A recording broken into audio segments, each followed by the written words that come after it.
দেখুন, আমাদের এই যে NH 6 যেটা জাতীয় সড়ক রয়েছে, জাতীয় সড়ক রয়েছে, তো সেখানে দায়িত্বটা বিভাগীয় দায়িত্ব, কিন্তু এখানে দেখা গেছে বিরাট বিরাট প্রকাণ্ড গর্ত।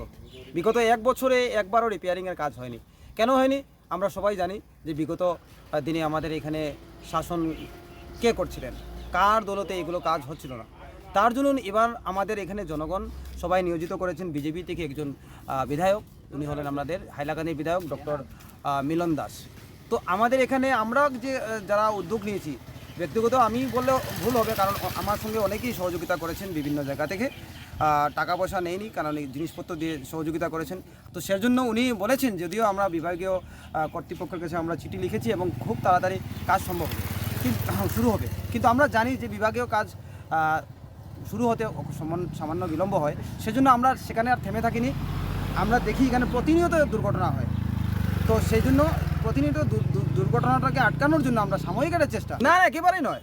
ওরা তো সেফ দিয়ে লেপ দিয়ে গেছে, আমরা যারা গ্রাম্য ভাষায় প্রবাদ আছে সেফ দিয়ে লেপ দেওয়া, তো সেফ দিয়ে লেপ দিয়ে তো হবে না, কারণ এটা NH 6, এখানে অনেক ভারী যানবাহন চলাফেরা করে সারাদিন। আমারও এই NH 6-এর সঙ্গে আমার বাস।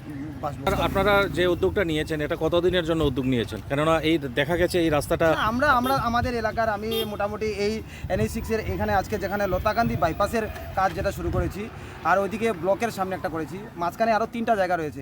তো সেই 3টা জায়গা যদি কেউ সহযোগিতা করেন, সেখানে খুবই উপকৃত থাকবো আমি।